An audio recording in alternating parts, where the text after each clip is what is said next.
Caso de cárcere privado registrado pela polícia de Campo Grande. Ele negou as agressões contra a mulher e os filhos. Ele era realmente uma pessoa extremamente agressiva. A casa não tinha banheiro e eles usavam um buraco que foi aberto no quintal. A mulher apanhava sempre que pedia ajuda no bairro. Viveu 20 anos com o marido que a mantinha em cárcere privado. Tapas, socos, cabo de vassoura, pedaço de pau. Até quando conseguia comida, a mulher apanhava. O homem é apontado como extremamente opressor quanto aos filhos. A porta é uma espécie de portão de presídio.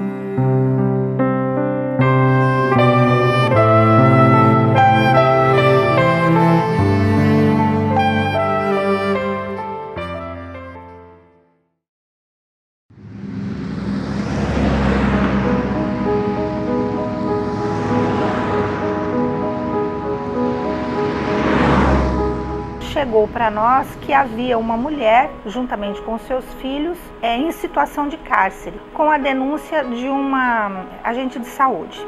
Ela possui 4 filhos, todos menores, e a situação era dramática. As condições de vida do local eram subhumanas. A Cira, ela era empregada doméstica.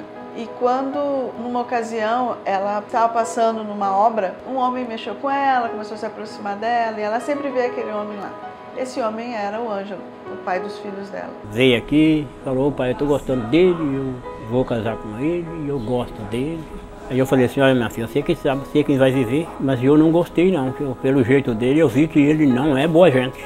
Quando nasceu o primeiro filho, aí ele começou a mudar o comportamento dele. Começava com as agressões, xingava, né? Mas ela achava que era normal, porque às vezes ele estava alcoolizado. Na frente da delegada mesmo, ela ainda falou: meu pai não prestava para mim, meu pai me jogava na rua, com a barriga grande, meu pai judiava de mim, entendeu? Só, mas com medo dele, porque ele ameaçava ela.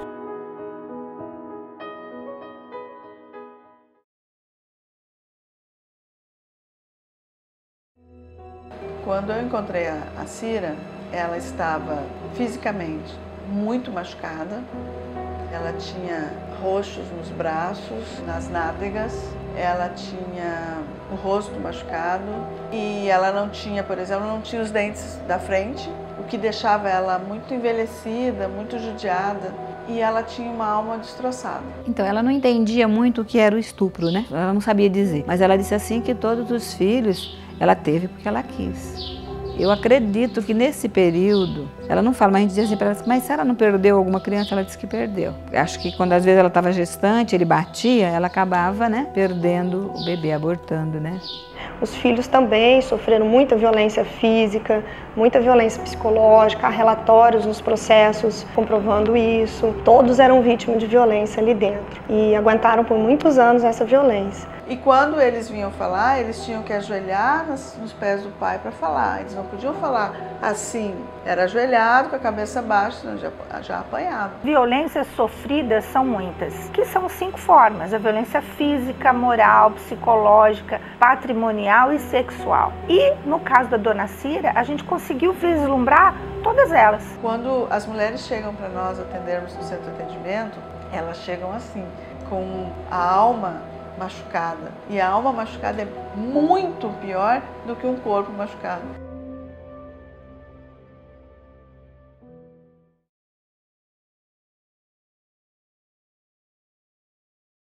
Embora ele levasse ela em alguns lugares, por exemplo, quando ela foi ter os bebês, ela teve que ir para o hospital, não fez o pré-natal de todos os bebês, sempre ela estava com ele e sendo vigiada por ele. As crianças iam à escola, não todos, 2 frequentavam a escola, né? Mas eles sempre estavam vigiados. E a pior coisa que aconteceu é que ele levou a Cira para morar num lugar que ela nunca tinha visto. E um dia ele disse para ela: tua família, teu pai morreu, foi dando notícias de que a família dela tinha acabado.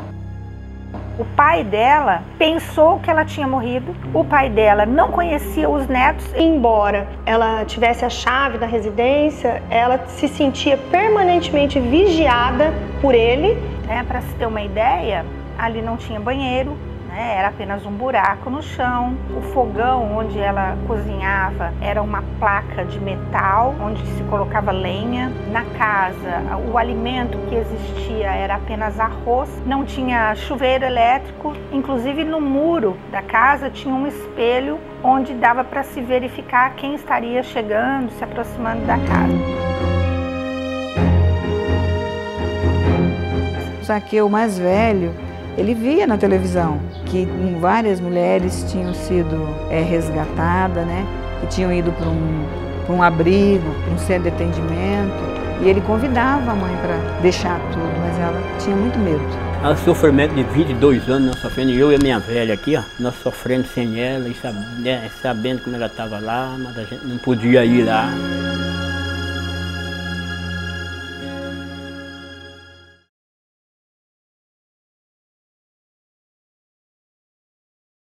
Quando ele chegou assim para almoçar, já estava aquela menina da saúde, né? E eles, e o polícia, tinha parece que 2 polícias lá dentro. Daí ela pegou e as crianças gritavam, aquele mais velho falava assim: mãe, pelo amor de Deus, olha o que a senhora foi fazer, mãe, o pai vai matar nós, o pai vai matar nós. Aí então a menina da saúde começou a conversar, explicar, falar que não, a gente vai ajudar, vai ajudar. Aí quando ele desceu da bicicleta, o polícia chegou por trás dele, algemou ele. Então, de imediato, ela foi conduzida para a delegacia da mulher e aí já se iniciou a surpresa da situação. Ela não quis vir para a delegacia, ela estava temerosa de que o marido dela tinha um horário determinado para chegar em casa e se o almoço dele não estivesse pronto, ela sofreria represálias. Quando eu a encontrei, ela estava com muito medo, porque ela não sabia o que ia acontecer com ela. Ela não sabia o quanto ela estaria protegida. Até que um dia, com 22 anos, chegou aqui a notícia: ó, seu genro está preso. E você vai lá na delegacia, que está tudo lá, sua família, sua filha com a família, com os filhos dela, está tudo lá, é para o senhor ir lá. Temos a Casa Abrigo aqui no estado, então ela ficou abrigada por 90 dias. Então ela e os filhos. E com a ajuda da população, com a ajuda de empresários, enfim, o pai dela estava construindo uma casa para ela e para os filhos ali do lado. Ela foi retomando a felicidade dela.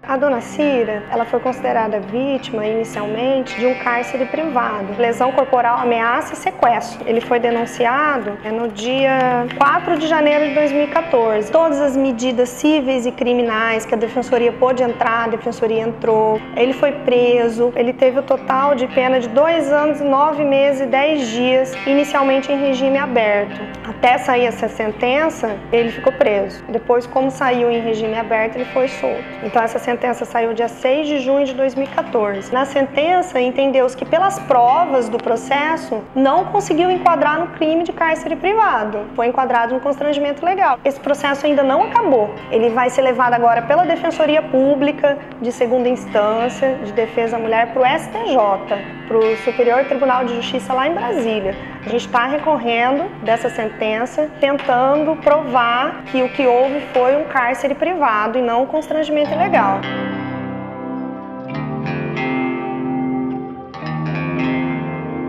Então a justiça justa, nossa, é a justiça de Deus, porque a justiça de Deus é justa. A justiça de Deus não falha. Agora a justiça da terra falha.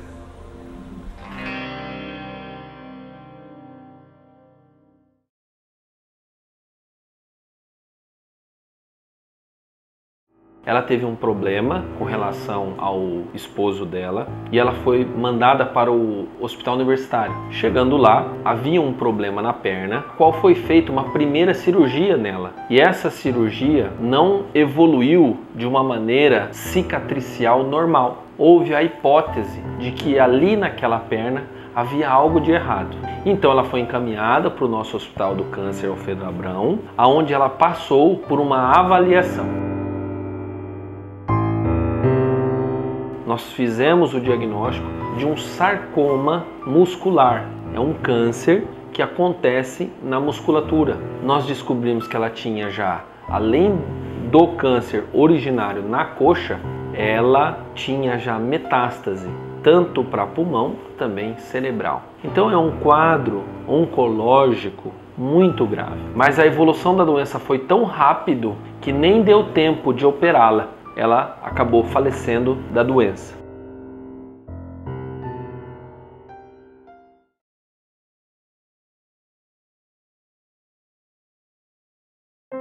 Eu sei que o momento da morte é algo que eu não gosto nem de lembrar, porque mexe, né? Mexe muito com a gente. Ela viveu um ano e meio de muita paz, de muita tranquilidade, uma vez que ela estava junto com os pais, junto com os filhos e numa situação de não violência.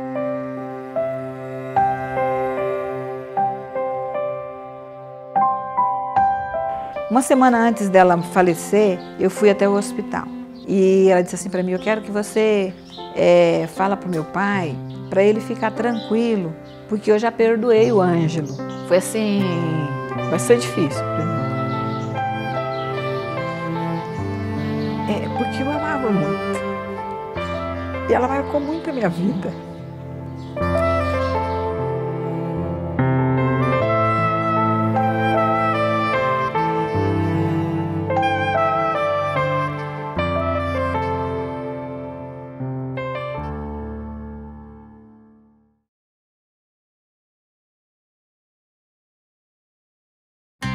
A Cira era uma mulher encantadora, no sentido de... ela sempre melhorava o meu humor. Apesar de tudo que aconteceu com ela, até mesmo na delegacia, o dia que eu a encontrei, ela estava com medo, ela estava apavorada, mas ela me recebeu como se eu fosse amiga dela. Era isso que eu via na Dona Cira, uma pessoa assim que foi resgatando sua alegria de viver. Em todo esse processo, ao longo do tempo, ela foi resgatando o sorriso, o brilho no olhar e a alegria de viver. Eu tenho hora que eu fico vendo para ela na minha frente. Ela nunca me respondeu nada. O que eu pedi era para fazer, ela fazia. Uma mulher muito simples, mas muito batalhadora, muito guerreira e com muita esperança de que as coisas fossem melhorar. A preocupação dela era sempre de colocar os filhos para estudar, de tirar os filhos daquela situação. Que ela era a melhor mãe, né? Que ela tinha mais carinho por mim, que eu tinha mais carinho por ela. Ela me ajudava e eu também ajudava ela nas coisas que ela fazia, nos sentimentos dela, quando ela ficava triste. E o abraço que eu lembro dela, que ela me dava. Então o que eu tenho para falar para ela, minha filha, você está tranquila, sossegada, tá? Porque você está nas mãos de Deus. Eu queria estar no lugar dela, onde é que ela está.